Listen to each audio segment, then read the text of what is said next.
The skies above Tau Ceti Prime had never seen such brightness before. It was not dawn. It was devastation. Orbital fire rained down like divine punishment.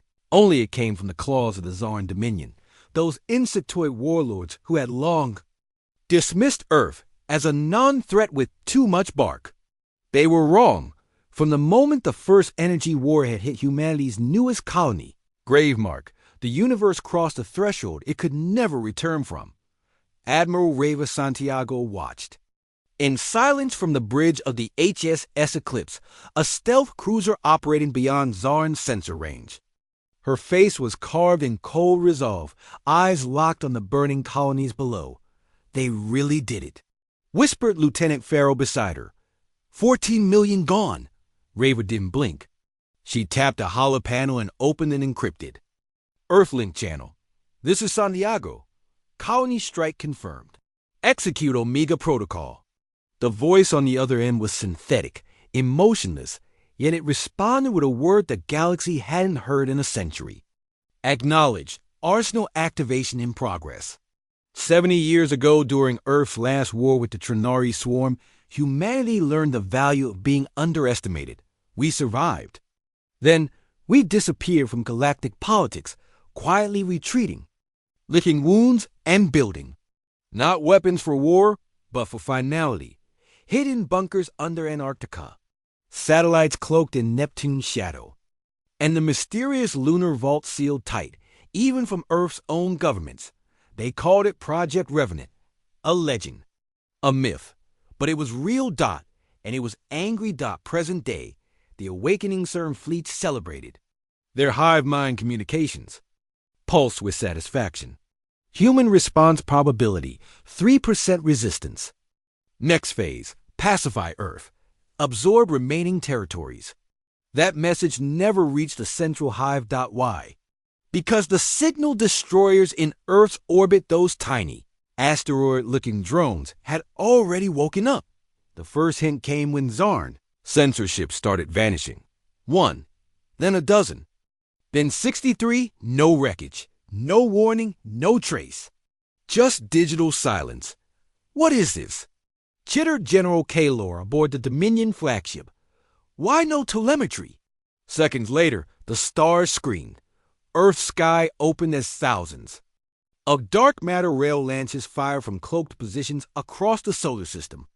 Ships that had remained inert for decades camouflaged as moons, asteroids, even civilian cargo craft activated, unfolding like mechanical nightmares. But the real horror? Earth hadn't even launched its fleet yet. Omega Arsenal Phase II. Zarn had anticipated ground resistance, maybe some dogfights. What they hadn't expected were the Echo Dreadnoughts, a relic class of AI enhanced warships Earth had banned after the Martian AI rebellion. No one thought they'd ever be used again. They were wrong again. The ESS Leviathan, first of the Echo class, the cloak just outside the Tau Ceti system, instantly releasing a gravitational pulse that collapsed the Zarn moon base. Onboard AI, Amir. Response to Zarn transmission? You have struck first. Earth strikes last. The Leviathan did not fire missiles. It ripped ships apart with black hole filaments. It infected enemy code with synthetic viruses. It spoke in pure terror. Your actions have awakened the arsenal of a patient species. That patience is gone. Earth's declaration back on Earth. President Elaine Mariko stood before the United Terran Council. Her voice was steady, sharpened by grief and unrelenting fury. They thought Earth forgot how to make war. We didn't forget. We evolved. We watched the stars, waiting for this day. We gave peace every chance. Now, she looked directly into the global feed. We give vengeance. At her signal, Earth's silent armada launched not with flair, not with bravado, but with lethal mathematical precision. No grand speeches, no threats, just consequence. Galactic Council. Too late. The Galactic Council, once amused by Earth's isolation, panicked. Their envoys begged the Zarn to retreat. But the Zarn were hive-minded. They couldn't comprehend fear fast enough. The Council's final message to Earth. This is an appeal to humanity's mercy. The Zarn do not speak for us. Earth's response came from a digital voice that echoed from the edge of the void. Then do not die with them. The final hour of the Zarnine less than 9 Earth days, the Zarn Dominion once spanning 5. Star systems ceased to exist, not conquered. Deleted. Their homeworld was not destroyed, but converted its surface, rearranged into a vast warning beacon. Viewable from orbit, this world paid the price of arrogance.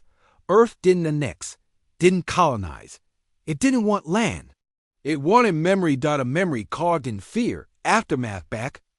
On Earth, Admiral Santiago stood once again on her bridge, this time orbiting what was once Gravemark. A new colony effort had already begun.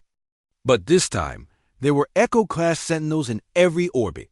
Lieutenant Farrell approached her again, voice uncertain. Do you think they'll ever try again? Rava didn't look at him. No, she said, but someone else might. Eventually. She turned toward the stars. That's why the arsenal stays awake. N.